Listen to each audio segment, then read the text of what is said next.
Muy buenas tardes. Según lo comprometido, voy a revisar el material que deberíamos haber visto el día lunes 27. Vamos a complementar esta revisión con los ejemplos y algunos temas en particular de este material que vamos a ver en las siguientes sesiones.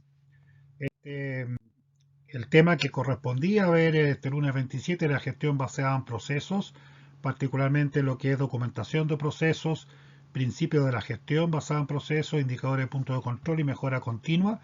Vamos a comenzar con el tema de la mejora continua. Primeramente, ver esta relación que hay acá, este mapa conceptual, donde nos sitúa la gestión basada en procesos y sus relaciones que tiene con distintos aspectos de la gestión empresarial.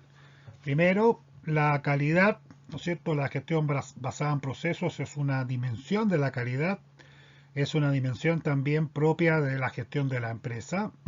La empresa también considera, ¿no es cierto?, como input el trabajo en equipo, o es una causa, ¿no es cierto?, para poder llevar a buen puerto, ¿no es cierto?, las actividades de una empresa.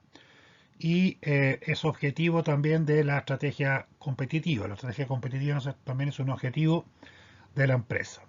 La empresa y la calidad, ¿no es cierto?, tienen una relación con los objetivos que son propios para dar satisfacción a los requerimientos del cliente, y la calidad, ¿no es cierto?, tiene relación con la flexibilidad de las mejoras, ¿no es cierto?, como objetivos de ella para poder implementar, ¿no es cierto?, todos los procesos de calidad de una organización. ¿Ya? Este es un diagrama conceptual que nos ayuda a esto, a entender esto. La mejora continua, ¿no es cierto?, es uno de los elementos clave del sistema de calidad. Establece un programa para ayudar a garantizar esta mejora que se realiza en pequeños pasos a lo largo del tiempo en forma permanente. Y utiliza, ¿no es cierto?, el diagrama de Deming para el control, ¿no es cierto?, la planificación, la ejecución, el control y la revisión de la estrategia, ¿no es cierto?, a través de las acciones correctivas que permitan, ¿no es cierto?, implementar las mejoras. Y tenemos que tener la consideración de todos los procesos de la empresa para poder ir implementando, ¿no es cierto?, de manera eficiente y efectiva la orientación, ¿no es cierto?, que tiene a la mejoría de los procesos, la mejora continua. Eh, la mejora continua, ¿no es cierto?, es un esfuerzo constante para mejorar todos los procesos en forma transversal de una empresa, y se basa en un flujo permanente de pequeñas mejoras ejecutadas en forma ininterrumpida en el tiempo, que a la larga van a tener un resultado transformador. Entonces, en este ciclo que tenemos acá, ¿no es cierto?, nosotros tenemos que irnos preguntando cómo mantenemos el impulso de mejora, de avance, ¿no es cierto?, de desarrollo de la organización, preguntándonos cuál es nuestra visión, dónde estamos ahora, dónde queremos estar a través de la definición de los objetivos, definir el plan de mejora, realizar las acciones que nos permitan efectivamente alcanzar esta mejora, y evaluar las métricas e indicadores clave que nos permitan ir midiendo, ¿no es cierto?, cuánto efectivamente hemos logrado de estas mejoras trazadas. Tenemos una comparación aquí entre la mejora continua e innovación. Hay varios elementos comunes y otros un poco distintos. Los procesos con participación directa del cliente, ¿no es cierto?, van a ser los más críticos que tenemos que considerar en la mejora continua, y en cambio en la innovación, que es más bien, ¿no es cierto?, mejoras también, pero debido a cambios sustanciales en aprovechar de una forma distinta las oportunidades, las fortalezas, ¿no es cierto?, y las oportunidades que se nos vayan presentando. Y tenemos acá, ¿no es cierto?, una orientación hacia la motivación en forma integral en la organización, y está también centrado en los clientes. En cuanto, ¿no es cierto?, a la modificación y la implementación de las mejoras, nosotros tenemos que ir modificando el as is para ir llegando, ¿no es cierto?, a un to be. Esa es la forma en que tenemos que ir entendiendo los procesos de mejora, tanto en mejora continua como en innovación. Ambas actividades o ambas metodologías, ¿no es cierto?, involucran un choque o una revisión, ¿no es cierto?, un problema de la zona de confort de las personas. ¿Ya? Tenemos que ir controlando eso y estar pendientes, ¿no es cierto?, de que esa situación se nos va a ir presentando. Las personas, ¿no es cierto?, prefieren seguir haciendo lo que están haciendo de la misma forma, ¿ya? Y cualquier cambio va a presentar ciertas reticencias que tienen que ver con este tema, ¿no es cierto?, de cómo sacamos a las personas de su zona de confort y las hacemos, ¿no es cierto?, participar en procesos y estar en instancias que eventualmente pueden significar, ¿no es cierto?, algunas dificultades para ella poder afrontarlas. Los cambios son difíciles de implementar básicamente por esto, ya sean a través de pequeños cambios en el tiempo como a través de procesos innovativos más contundentes. Ambas tienen que estar alineadas, ¿no es cierto?, con los objetivos estratégicos. De forma contraria, ¿no es cierto?, va a ser improcedente, ¿no es cierto?, estos esfuerzos de mejora. Requieren empoderamiento, ¿no es cierto?, de los mandos medios y del personal táctico para poder ir aprovechando, ¿no es cierto?, estas instancias de mejora. Aquí vemos un esquema de cómo la metodología, ¿no es cierto?, FQM, que es el modelo europeo de excelencia empresarial, nos permite ir avanzando en los procesos de mejora, tomando siempre en consideración el ciclo de control de Deming y teniendo el aprendizaje como una palanca, ¿no es cierto?, una forma de poder ir sosteniendo este crecimiento, este desarrollo, y los procesos innovativos, ¿no es cierto?, también a través de cambios sustanciales o más relevantes, ¿no es cierto?, en nuestro estado de desarrollo y de avance, ¿no es cierto?, hasta la excelencia operacional. ¿Okay? Vemos acá, ¿no es cierto?, una relación entre el tiempo y el alcance del cambio. El rediseño de procesos, ¿no es cierto?, nos permite ir avanzando en este alcance del cambio. Vamos a tener una degradación natural que lleva, ¿no es cierto?, a ir perdiendo este cambio, esta mejora, ¿no es cierto?, en el tiempo, y eso es propio de todas las organizaciones, y por lo tanto tenemos que ir previendo esta degradación, ¿no es cierto?, a través de mantener los esfuerzos de mejora, ¿no es cierto?, en el tiempo. Y eso se va a ir repitiendo, ¿no es cierto?, cada cierto tiempo en nuestro proceso de desarrollo. Aquí podemos ver, ¿no es cierto?, las diferencias entre mejora, rediseño y reingeniería de procesos. Tenemos en esta gráfica el eje vertical, ¿no es cierto?, que puede interpretarse de varias formas distintas. Qué tan imperativo, qué tan pequeño es la necesidad, ¿no es cierto?, particularmente de cambio basada en la incorporación de tecnología. También, ¿no es cierto?, qué tan alto o bajo es el riesgo relacionado con estos cambios, y qué tan radical o qué tan poco relevante o qué tan poco radical, digamos, es el grado de cambio propiamente tal. Y aquí vemos, ¿no es cierto?, cómo se relaciona esto con este eje horizontal, en que también podemos tener, ¿no es cierto?, varias dimensiones distintas, las expectativas bajas y altas, hasta dramáticas, ¿no es cierto?, muy altas en el caso de la reingeniería, el tiempo, corto plazo hasta largo plazo, y el compromiso, ¿no es cierto?, que requiere de toda la institución, particularmente de la plana directiva. En el caso de la reingeniería, ¿no es cierto?, es muy alto, y más bajo, ¿no es cierto?, en las mejoras particulares de un proceso. Ya también esto nos ayuda a entender cómo se realizan estos esfuerzos de cambio, digamos, con distintos nombres, en distinta concepción que tienen en el tiempo y en su implicancia, ¿no es cierto?, en estos elementos que estamos analizando acá, que en el fondo es el alcance del cambio propiamente tal. ¿Okay?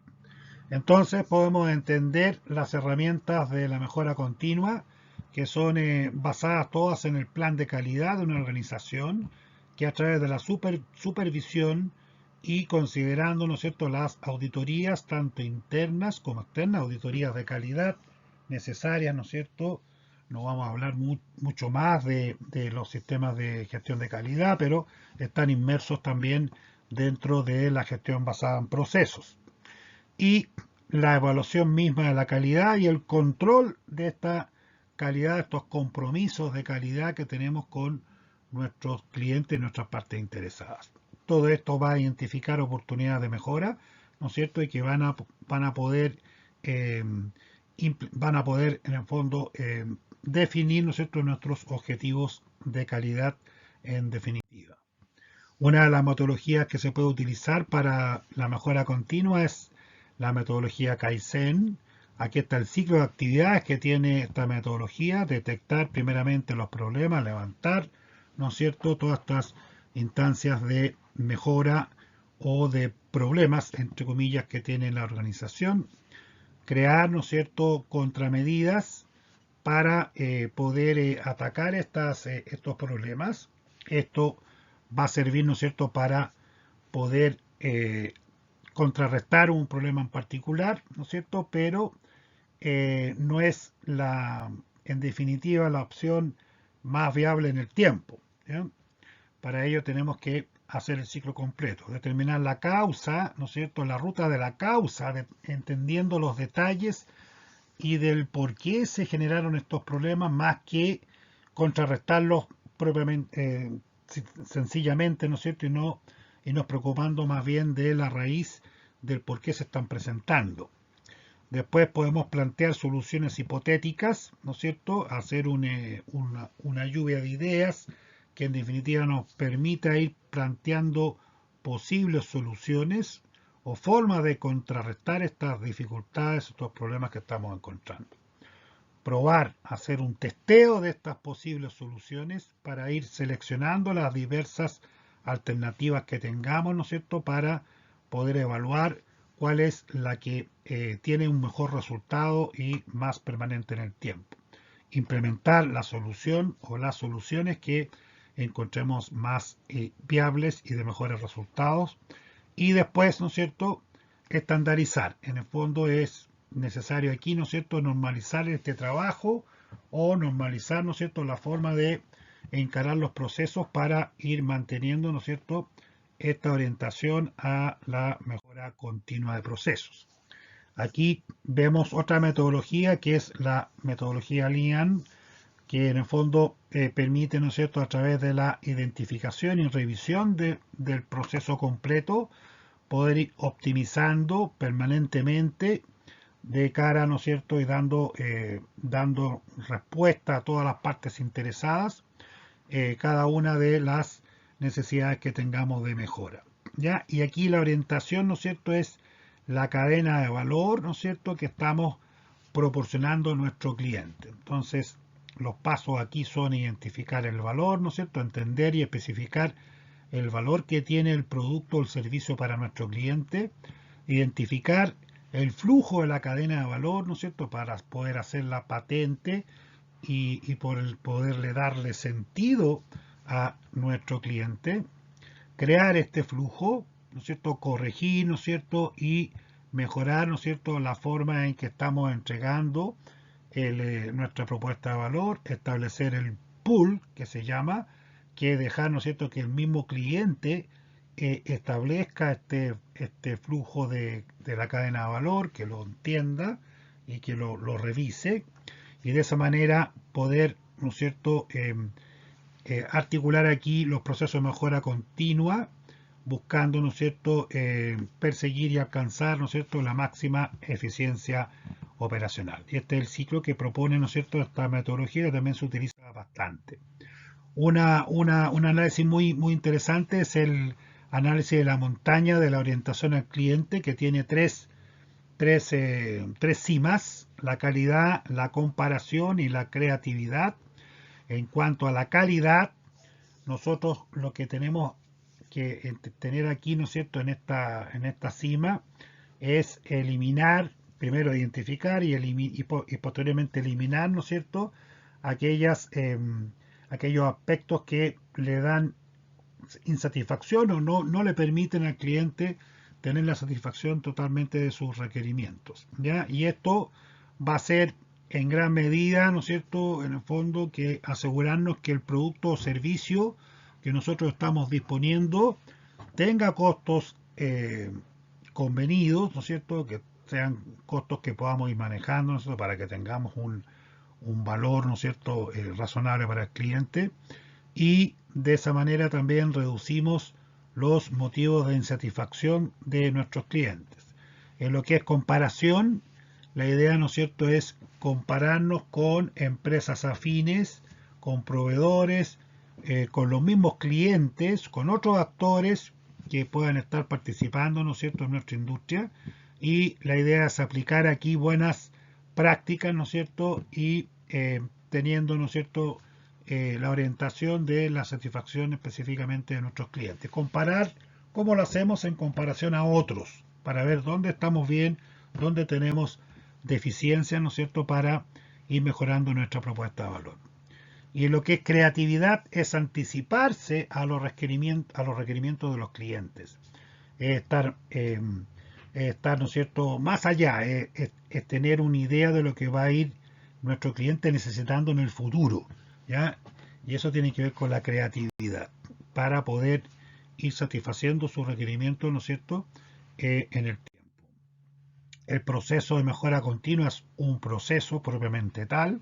Uno lo podría diagramar, ¿no es cierto?, a través de un diagrama de flujo de proceso, donde tenemos un ingreso de la mejora, un análisis, una aprobación y una implementación, como un ciclo de un proceso propiamente tal. ¿Ya? Esto se parece, ¿no es cierto?, en su forma de análisis a lo que vimos la otra vez, ¿no es cierto?, de los diagramas de procesos de control que vimos, ¿no es cierto?, como concepto de proceso, de modelo de proceso de control propiamente tal, válido para cualquier organización. Los indicadores y puntos de control, fundamental para poder realizar, ¿no es cierto?, un control de nuestro proceso. Los indicadores y puntos de control, ¿no es cierto?, están también relacionados con lo que ya hemos visto en el módulo anterior, respecto, ¿no es cierto?, de los KPI que nosotros asociamos a las distintas iniciativas estratégicas para dar cumplimiento a los objetivos estratégicos de las distintas perspectivas estratégicas. Aquí nos vamos a enfocar en la perspectiva de procesos propiamente tal. Algunos de estos indicadores ya lo hemos visto, pero aquí, ¿no es cierto?, los vamos a ver con más detalle. Entonces, primero, hablar un poco del control en términos generales. Tiene una cierta lógica. Unos hacen y otros controlan, ¿ya? La idea es que existan, ¿no es cierto?, las organizaciones, existan estructuras, ¿no es cierto?, propias del control de gestión. Y el control de gestión deberá estar, ¿no es cierto?, radicado en un área específica de la organización y que tenga un trabajo global en todas las actividades de la empresa. Las actividades de control, ¿no es cierto?, nos van a proporcionar datos de calidad, de plazo, de tiempos de respuesta, de costos, etc. Y la ventaja, ¿no es cierto?, de tener un buen sistema de control es principalmente saber lo que está pasando y poder prever, ¿no es cierto?, situaciones que ameriten la intervención, ¿no es cierto?, la prevención, la implementación de acciones correctivas para poder ir encauzando, ¿no es cierto?, el desarrollo de nuestra organización. También es importante inducir, ¿no es cierto?, o propiciar el autocontrol, ya como un mecanismo, ¿no es cierto?, importante para desarrollar en las personas que están trabajando, ¿no es cierto?, están desarrollando, ¿no es cierto?, los distintos procesos. Tenemos que tener un especial cuidado, ¿no es cierto?, entre el equilibrio de la satisfacción, del valor y la eficacia versus el cumplimiento, ¿ya? Hay un equilibrio ahí que hay que también sopesar. No tener el cumplimiento propiamente tal como un objetivo, sino que en el fondo ver cómo ese cumplimiento efectivamente apoya, ¿no es cierto?, a la generación de valor y la satisfacción de nuestros clientes. El cambio de paradigma relevante acá, ¿no es cierto?, es jerarquía y control en comparación a proceso y cliente, ¿ya? Que es la forma en que el control, ¿no es cierto?, se está dando desde hace bastante tiempo, ¿no es cierto?, en las organizaciones que son más exitosas. Entonces, lo que tenemos que realizar, ¿no es cierto?, es identificar los procesos. Para ello ya hemos visto herramientas generales que nos permiten modelar los procesos e identificarlos propiamente tal, determinar la secuencia e interacción entre ellos. ¿No es cierto? Los procesos están todos relacionados, por lo tanto lo que hagamos en uno puede influir fuertemente en otro. Entonces tenemos que tener claro esas relaciones, esas interacciones. Definir métodos de control de procesos. Aquí estamos viendo algunas herramientas que nos van a permitir hacer ese control de procesos. Verificar la disponibilidad de información para el seguimiento. Eso es fundamental. Tenemos que tener, ¿no es cierto?, información, tenemos que tener datos de los procesos, tenemos que tener métricas que nos permitan, ¿no es cierto?, hacer estas verificaciones, la comparación, ¿no es cierto?, entre los resultados que se van dando en el tiempo con los estándares que tenemos definidos para nuestros procesos y nuestros compromisos con las partes interesadas. Medir, controlar y analizar los procesos e implementar las acciones de mejora continua, ¿ya? Obviamente tenemos que cumplir, ¿no es cierto?, y cerrar este ciclo que hemos estado hablando, ¿no es cierto?, que nos permita eh, optar, ¿no es cierto?, a la excelencia operacional. Gestionar por proceso, entonces, es una forma de administrar las organizaciones por medio de la identificación, seguimiento y mejora de los procesos y sus interacciones, ¿ya? Eso es lo central. Aquí vemos algunos ejemplos de indicadores y puntos de control, ejemplos de producto cliente. Tenemos, por ejemplo, indicadores de rendimiento, de calidad. Vamos a medir acá principalmente la calidad de los procesos, ¿no es cierto?, a través de identificar las deficiencias, ¿no es cierto?, medidas en forma porcentual. Ok, por ejemplo, la cantidad de fallas de un producto, la cantidad, ¿no es cierto?, de la proporción de fallas de un producto o de productos bajo especificación, como vamos a ver un poco más en detalle, ¿no es cierto?, en el control estadístico de procesos más adelante. Las variables fundamentales, la disponibilidad de las instalaciones, la eficiencia en el mantenimiento, por ejemplo, la efectividad en el transporte, la capacidad de las instalaciones, etc. También tenemos indicadores de calidad de uso, que mide la calidad de los productos con base en la aceptación por parte de los clientes, ¿no es cierto?, también en forma porcentual. Aquí las variables fundamentales son la eficiencia en la comercialización, en las ventas, en la atención de los clientes, en la verificación de sus reclamos, en el fondo en la recogida de las opiniones de nuestros clientes sobre nuestros productos y servicios. Y por lo tanto la eficiencia en la gestión de calidad en definitiva. Entonces, para poder definir indicadores de procesos, estos pueden ser básicamente de dos grandes tipos, de resultados o de desempeños. Tenemos indicadores, por ejemplo, de calidad, que vamos a considerar acá, ¿no es cierto?, los datos que generan, ¿no es cierto?, la realización de estas actividades que están básicamente, ¿no es cierto?, orientadas a satisfacer los requerimientos de los clientes. Indicadores de calidad del proceso, teníamos en este ejemplo, indicadores de calidad del producto. Aquí tenemos, ¿no es cierto?, que hacer inspecciones para poder ir verificando la calidad de nuestros productos y servicios. Y los indicadores de percepción del cliente, eso se realiza a través de encuestas, básicamente, ¿no es cierto?, de la opinión que tienen nuestros clientes de nuestros productos y servicios. Importante es entonces identificar qué tenemos que medir, cuáles son los resultados críticos, definir los indicadores, determinar los estándares. Los estándares son aquellos valores que tienen que tomar los indicadores para poder dar cumplimiento a nuestro plan de calidad, digamos, para propiciar, ¿no es cierto?, una oferta de valor apropiada para nuestros clientes. ¿Cómo medir? ¿Cómo medir, no es cierto? Para ello tenemos que identificar los puntos de control. ¿Dónde vamos a medir? ¿Después de qué actividad? antes de qué actividad, etcétera. La periodicidad, cada cuánto tiempo tenemos que hacer esta medición. ¿Quién es el responsable? ¿Qué metodología se utiliza para la medición? ¿Cómo medimos? ¿Cómo calculamos este indicador? Los recursos que se requieren y los registros que hay que mantener, ¿no es cierto?, para ello. Después tenemos, ¿no es cierto?, la corrección de estas diferencias, identificar las diferencias, determinar las causas e implementar acciones correctivas y preventivas para el futuro para que no se vuelvan a presentar.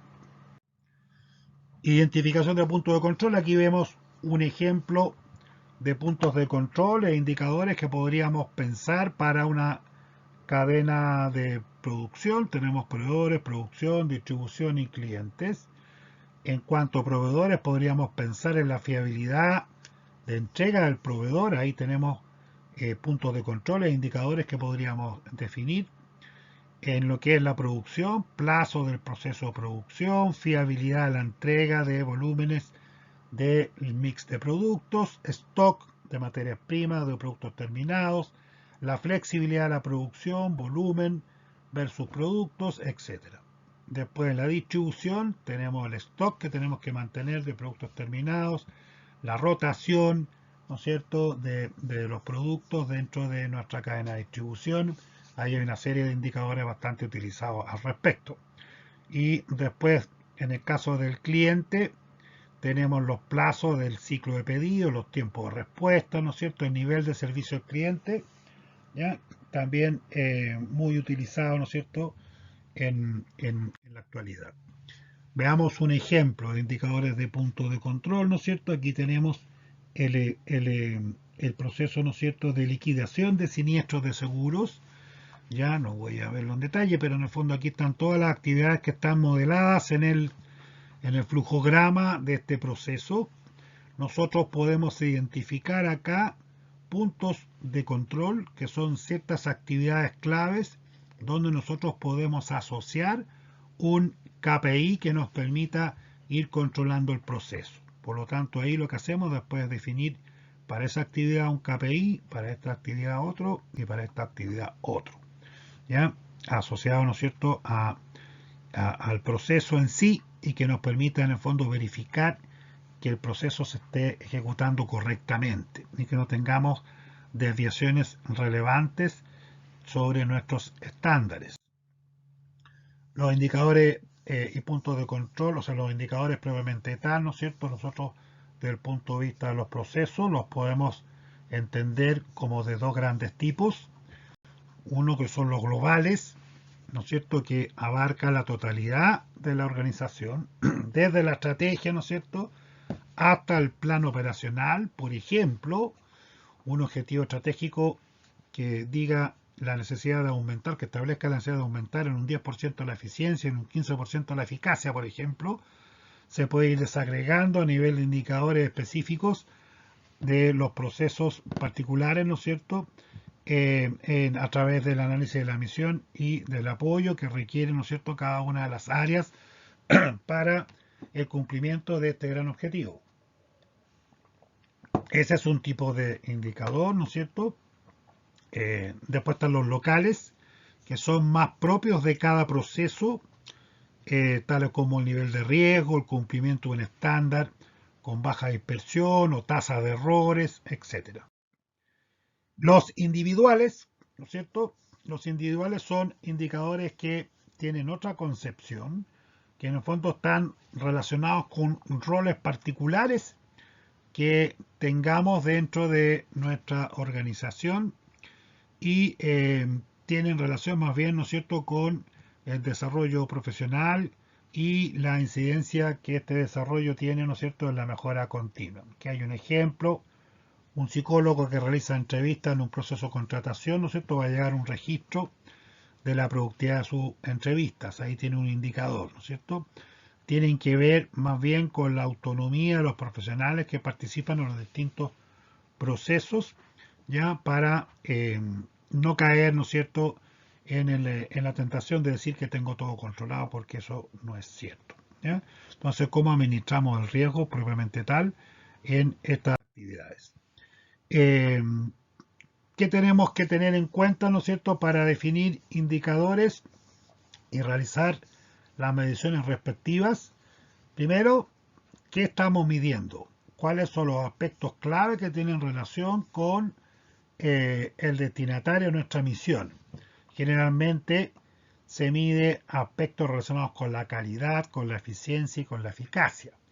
Y también es importantísimo medir, ¿no es cierto?, que se está cumpliendo también o en qué grado estamos cumpliendo los requerimientos o las restricciones que nos plantean, ¿no es cierto?, las partes interesadas, ya sean los clientes, las personas que trabajan en la organización, ¿no es cierto?, los proveedores particularmente. ¿Ok? ¿Para qué se mide? Para controlar y perfeccionar un proceso. Ese es el objetivo por el cual medimos. ¿Ya?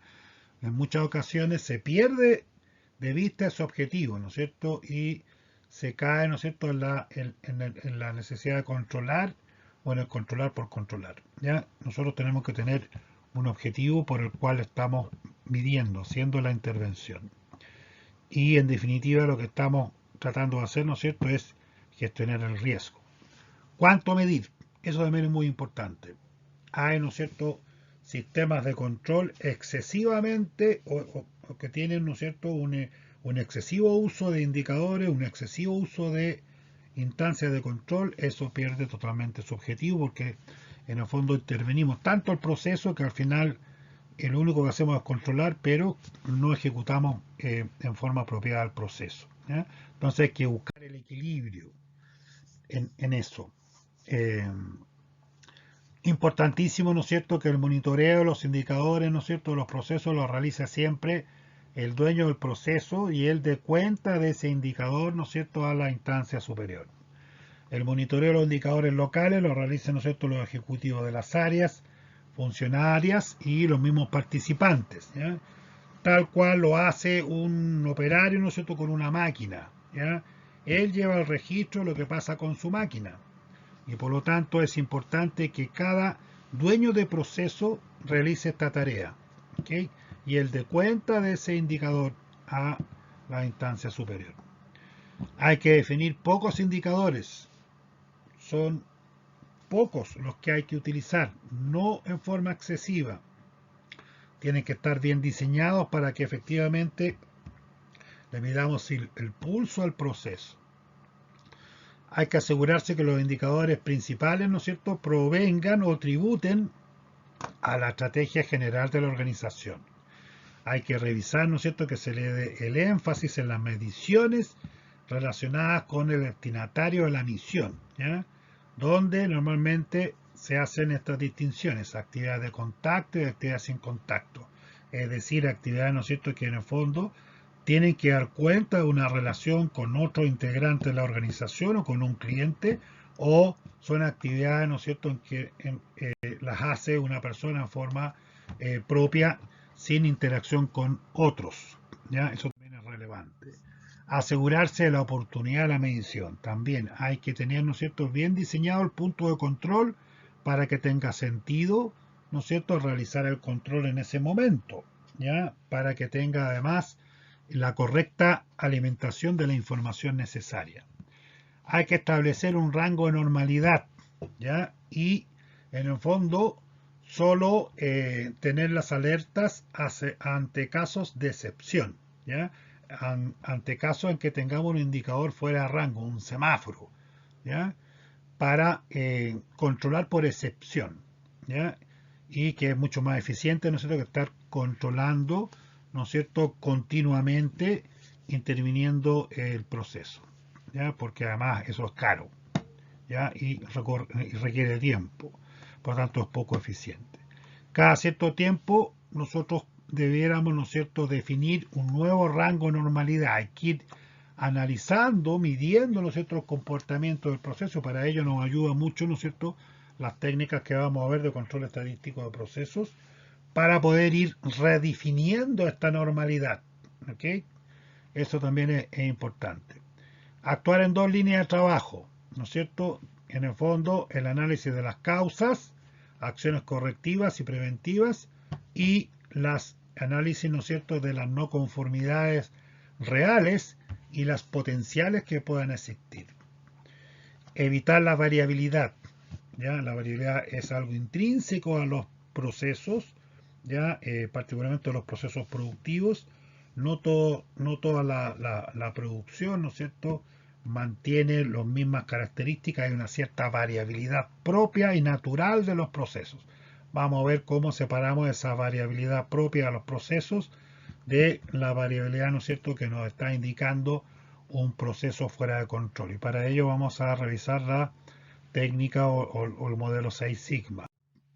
Establecer un contrato entre el dueño del proceso y los usuarios internos que deben definir, ¿no es cierto?, o los usuarios internos que tienen que definir productos e indicadores, ¿no es cierto? Aquí tenemos que buscar, ¿no es cierto?, un entendimiento, un consenso entre los que controlan y los que son controlados. En el fondo, ¿no es cierto?, los que aportan información, los que ejecutan los procesos y los que están monitoreando el resultado de dichos procesos. Tienen que entenderse, ¿no es cierto?, como una acción conjunta, ¿ya? En que no tenemos partes que están en conflicto necesariamente, aunque siempre van a existir, sino que en el fondo todos entendemos por qué se hace, ¿no es cierto?, y apoyamos estas instancias de verificación.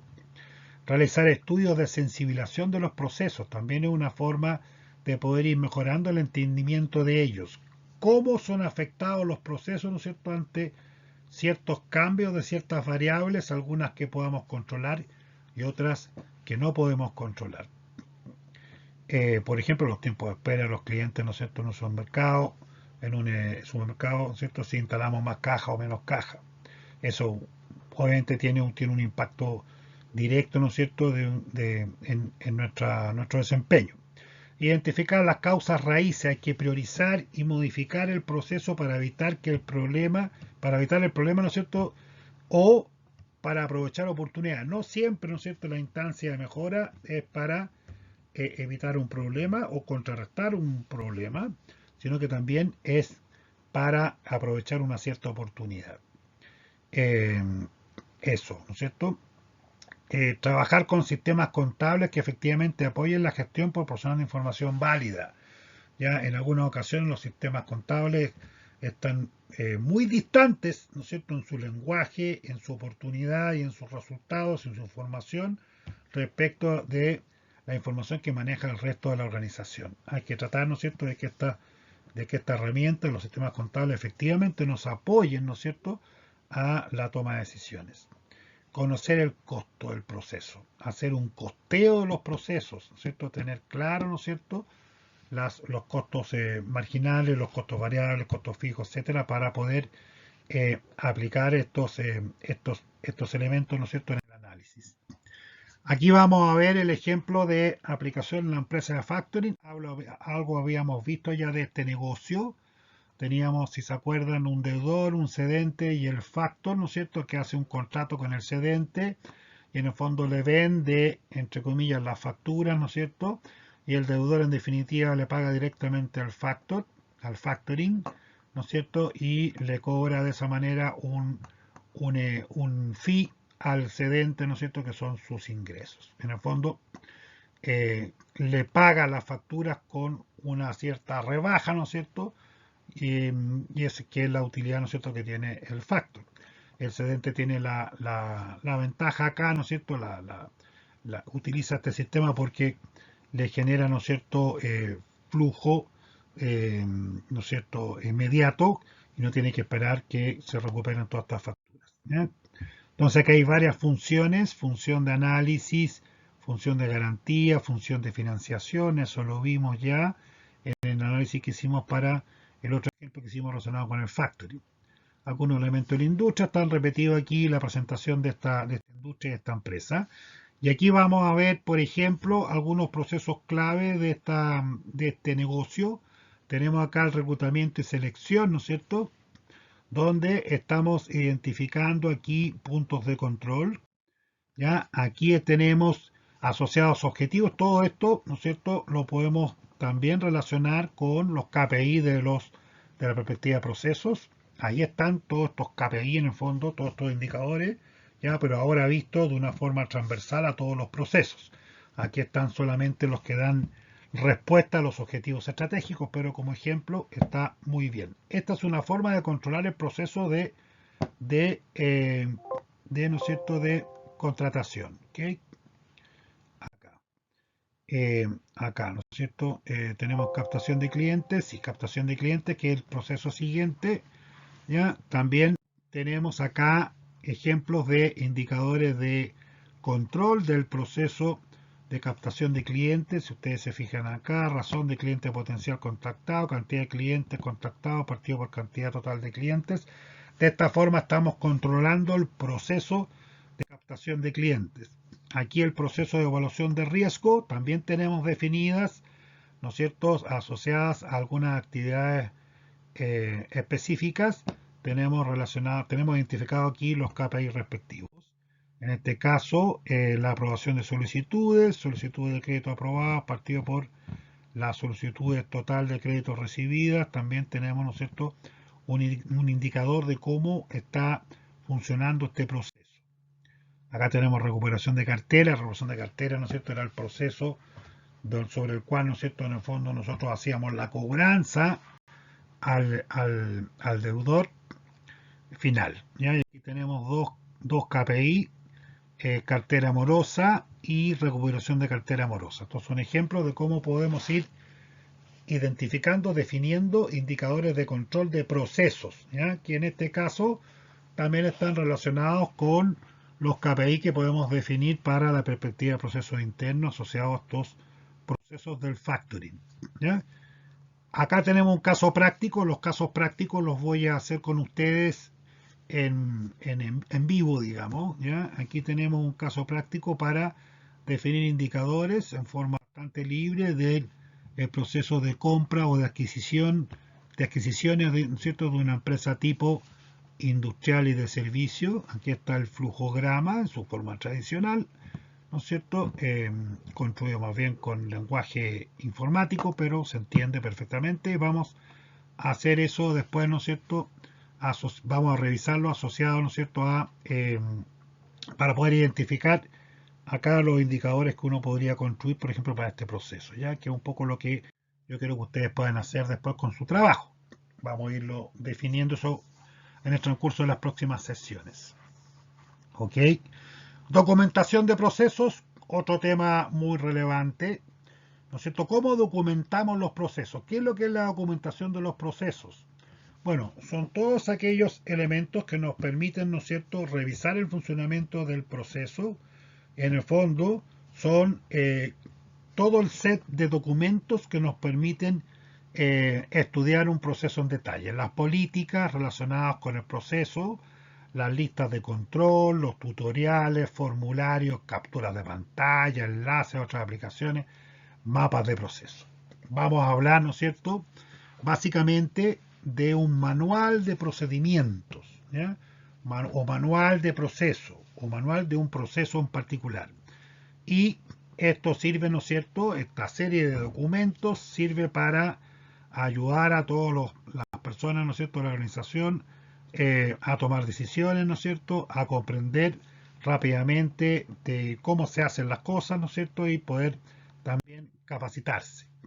¿Cuáles son las etapas, ¿no es cierto?, o cuál es el procedimiento para generar documentación de procesos? Tenemos que establecer las condiciones para la documentación de los procesos, formar el equipo, capacitación del equipo de trabajo, elaboración de un programa detallado del estudio del proceso como primera fase. La fase 2, tenemos la caracterización general del proceso, desagregación del proceso objeto de estudio, selección de los procesos específicos unitarios, estudio detallado de cada uno de los procesos seleccionados. Hacemos, ¿no es cierto?, una selección de aquellos más relevantes. En la fase 3 tenemos la definición de los elementos de integración del proceso, definición de los indicadores en corresponderse, ¿no es cierto?, a la estrategia, en este caso, de la universidad, si es que esto fuese una universidad, en general, ¿no es cierto?, puede ser cualquier organización. Determinación de los indicadores según las normas que haya, en este caso particular, en este ejemplo, era las normas asociadas al quehacer universitario, pero esto es válido para cualquier procedimiento de generación de documentos de documentación de proceso. Definición de los indicadores particulares, identificando los riesgos. Y después tenemos la parte o fase de documentación propiamente tal, elaborar ficha de proceso. La ficha de proceso es algo que es más pequeño que un manual de procedimientos, ¿no es cierto?, que tiene por lo general una descripción textual de cómo se realiza el proceso y un diagrama de flujo. Básicamente eso se llama ficha de proceso, o puede también entenderse en forma más concisa y con menos detalle, ¿no es cierto?, con una caracterización global del proceso que sirve para ir avanzando en la documentación. Diagrama del proceso propiamente tal, diseño del procedimiento y seguimiento y análisis de los resultados de la implementación. La documentación, ¿no es cierto?, una vez que se construye hay que implementarla, es decir, darla a conocer, ¿no es cierto?, capacitar a todas las personas, ¿no es cierto?, centralizarla en un área que se haga cargo, ¿no es cierto?, de su mantención. El flujograma para la confección o actualización de los documentos de proceso. Tenemos la elaboración o actualización del documento. Puede ser un proceso que te esté documentando por primera vez, o puede ser, ¿no es cierto?, que estemos actualizando un documento de proceso. Tenemos la revisión por parte del responsable del control. Revisa y adecúa y codifica, ¿no es cierto?, y hace comentarios. Después pasa a los revisa, ¿no es cierto?, las partes involucradas, ¿no es cierto?, va a la aprobación, ¿no es cierto?, del documento, lo revisa el dueño del proceso, da una conformidad, ¿no es cierto?, con el documento, lo entrega a la alta dirección, ¿no es cierto?, al encargado, ¿no es cierto?, de mantención, al área encargada de la mantención centralizada de los documentos de los procesos. Y una vez que tiene la conformidad, ¿no es cierto?, de esta área, tenemos un documento aprobado que se publica, ¿no es cierto?, a través de la acción del responsable de control, y entrega copia a los controlados y a todos los que participan en el proceso, ¿ya? Y divulga al responsable del control a través de correo, a través de algún medio, ¿no es cierto?, la actualización o la generación de este documento. ¿Okay? Ese es el flujograma que deberíamos seguir. Entonces, tenemos acá la pirámide del documento de calidad. Particularmente tenemos la política, las declaraciones de política sobre requerimientos específicos de las normas de calidad, los procedimientos y la documentación del sistema de calidad. El sistema de calidad, ¿no es cierto?, es otro proceso que se asegura, ¿no es cierto?, de mantener los estándares de calidad de todos los procesos y de todas las actividades de la organización. Por lo tanto, es un supraproceso, macroproceso, que está siempre presente o deberá estar presente en todas las organizaciones. En este esquema, ¿no es cierto?, tenemos el tipo de información que contempla el manual de procedimiento. Nosotros tenemos que tener siempre presente la misión, visión, valores, objetivos estratégicos y objetivos y metas de corto o mediano plazo. Y esto, ¿no es cierto?, tiene que estar plasmado en los procedimientos, cómo hacemos esto, cómo se hacen las tareas, dónde tenemos, ¿no es cierto?, nuestras variables, qué dispositivos utilizamos, cómo se controla, qué instrumentos utilizamos y quiénes forman parte de estos universos, ¿no es cierto?, que estamos considerando en este análisis, ¿ya? Este es el tipo de información que tiene que permitir mantener el procedimiento, que está alimentado por toda la información a nivel más estratégico y que da respuesta, ¿no es cierto?, a estas grandes preguntas. Un documento de proceso deberá tener una estructura de este tipo. Deberá tener, ¿no es cierto?, una portada con el logo e información de la organización, así como el título del documento, la fecha, un índice, después objetivos del manual, referencias, responsabilidades, definiciones o glosarios. Hay muchos manuales que tienen un glosario de términos porque tienen un lenguaje un poco más complejo que hay que empezar a estudiar primero para poder entender bien el procedimiento. El alcance, cuáles son los límites del proceso que se está aquí documentando, campos de revisión y aprobaciones, ¿no es cierto?, para todo el sistema de control de calidad, normativas que se aplican, los procedimientos mismos, los formularios y anexos y diagramas de flujo. ¿Ya? Todo esto deberá tener, ¿no es cierto?, un documento de proceso, un manual de procedimiento. ¿Ya? Acá hay un video para que ustedes lo vean de cómo construir un manual de proceso. Es bastante bueno, sencillo, conciso y preciso. Y acá vamos a ver un ejemplo de documentación de un proceso real. También se los voy a mostrar en detalle, ¿no es cierto?, en nuestra próxima sesión presencial que tengamos. ¿Okay?